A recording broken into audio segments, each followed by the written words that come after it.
So let's start with the basic situation, which everybody in this room understands.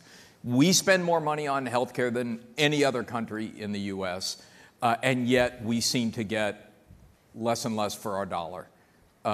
Are we making progress in improving that situation? I think we're making progress, but it's not fast enough. And I think especially with the aging of the population and the amount of innovation that we're doing, whether it's medical devices, biologics, et cetera, I think the cost is going to continue to go up unless we dramatically shift the curve. And the first attempt at that was the Affordable Care Act. Another attempt at that is going to be the Republican version of that. And that's just using a blunt instrument to reduce both price and utilization. And I think there's got to be a different way to deal with it. But I'm going to come back to the Affordable Care Act and whatever it is we're doing right now in a minute. But before we do that, talk about, because it's not like you've been standing still. I mean, you've doubled your size in the last couple of years. There's a lot going on at NewYork-Presbyterian. Talk about the things that you have been able to do absent a clear legislative framework. Well, we made a decision that we were going to regionalize healthcare, that we were going to do much more in the way of population health. But over the past 2 years, we made a distinct decision that we were going to move totally into telehealth and telemedicine.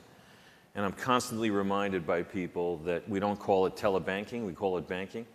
And we are convinced that telemedicine is going to be both a cost reducer and a quality improver. Is it happening already? Oh, yeah. We're doing it. It's quite common, I think, in many places of the country to do telestroke, teleradiology. What does that mean, telestroke? Patient comes into a community hospital emergency room, potential stroke diagnosis, connected to a center that specializes in stroke therapy, decision made about should that patient have a clot buster, should that patient then go to an interventional procedure. In fact, there are a number of ambulances across the country now that can make that diagnosis. So X-ray image gets sent back to the main place, patients in the ambulance, decision made about giving somebody a clot buster.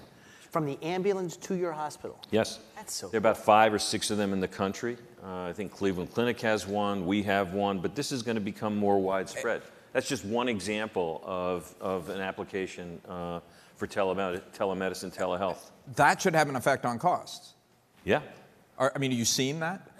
We've seen with the ambulance, we've seen dramatic reductions in time to therapy, which means saving brain cells, which means getting somebody up and active quicker, not going to a nursing home, and so on and so forth. So I think that there's no question about it that it's going to save.